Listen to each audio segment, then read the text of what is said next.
ഇതെടുക്കുകയാണ്. ഇതിന്റെ ആംഗിൾ എന്ന് പറഞ്ഞാൽ ഇത് ആദ്യത്തെ പാർട്ട് എടുക്കുകയാണ്.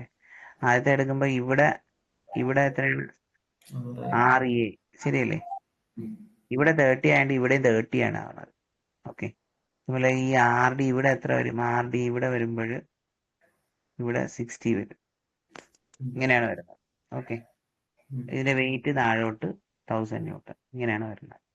ഓക്കെ, അതായത് ഇവിടുത്തെ 30 ആണ്, ഇവിടുത്തെ 30.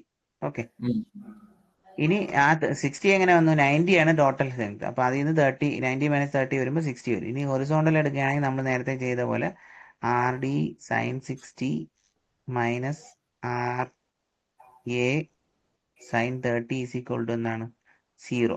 അതിൽ നിന്ന് എന്താണ്? RD is equal to RA into sin 30 by sin 60. Equation number 1 എന്നായിട്ട്. രണ്ടാമത് വെർട്ടിക്കൽ എടുക്കുകയാണെങ്കിൽ എന്തുണ്ട്?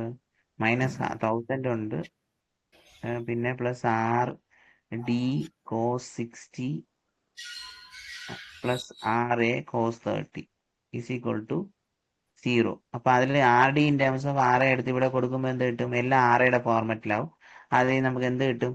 RD കിട്ടും, അല്ലേ? എല്ലാം RA കിട്ടും. ഇതിൽ RA എടുത്ത് മുകളിലത്തെ ഇക്വേഷനിൽ കൊടുക്കുമ്പോൾ എന്ത് കിട്ടും? RDയും കിട്ടും. അപ്പൊ അങ്ങനെ തീർന്നു. ഇനി അടുത്ത രണ്ടാമത്തെ ഇത് എടുക്കുകയാണെങ്കിൽ, രണ്ടാമത്തെ ബോൾ എടുക്കുകയാണെങ്കിൽ നമുക്ക് ഇവിടെ എന്താണ്? RB ഉണ്ട്. അപ്പൊ RBയുടെ ആംഗിൾ എത്രയാണ്? 30 വരും. അതേപോലെ വേറെ എന്താണ്? ഇവിടെ ഒരു RC ഉണ്ട്, പിന്നെ ഇങ്ങോട്ട് RD ഉണ്ട്. ഈ RDയുടെ ഈ ആംഗിൾ എത്രയാണ്? ഇവിടെ 60 ആയതുകൊണ്ട് ഇവിടെ എത്രയായിരിക്കും? 60 ആയിരിക്കും. ഓക്കെ, ഇനി ഇത് വെയിറ്റ് താഴോട്ട് ഒരു 1000 ഇവിടെ ഉണ്ട്. അപ്പൊ നമുക്ക് ഹൊറിസോണ്ടൽ ഈ RDയുടെ ആദ്യത്തെ അതായത് ഞാൻ പറയാം, ഈ RDയുടെ വാല്യൂ ആണ് ഈ വാല്യൂ, സെയിം വാല്യൂ ആണ്.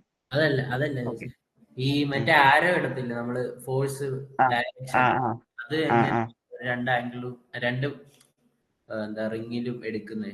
ആദ്യത്തെ റിങ് മേളിലോട്ട് അല്ലേ കൊടുത്തിരിക്കുന്നത്? അത് എന്ത് സംഭവം എന്ന് വെച്ചാൽ, ഏത് ബോളാണോ നമ്മൾ സെലക്ട് ചെയ്യുക ആ ബോളിന്റെ സെന്ററിലോട്ട് RD ആക്ട് ആവത്തുള്ളൂ.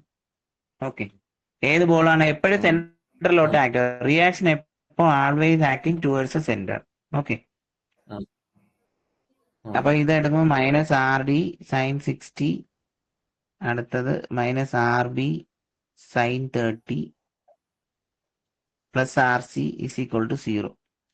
വെർട്ടിക്കൽ എടുക്കുകയാണെങ്കിൽ -1000 -RD cos 60 plus RB cos 30 is equal to 0. അപ്പൊ നമുക്ക് നോക്കാം, ഈ രണ്ടാമത്തെ ഇക്വേഷനിൽ, വെർട്ടിക്കലിന്റെ ഇക്വേഷനിൽ നമുക്ക് RDയുടെ വാല്യൂ, നേരത്തെ കിട്ടിയ RDയുടെ വാല്യൂ എടുത്ത് ഇവിടെ സബ്സ്റ്റിറ്റ്യൂട്ട് ചെയ്യുമ്പോൾ നമുക്ക് എന്ത് കിട്ടും? RB കിട്ടും. ഈ RB എടുത്ത് ഈ ഇവിടെയും RD എടുത്ത് മുകളിലത്തെ ഇക്വേഷനിൽ സബ്സ്റ്റിറ്റ്യൂട്ട് ചെയ്യുമ്പോൾ എന്ത് കിട്ടും?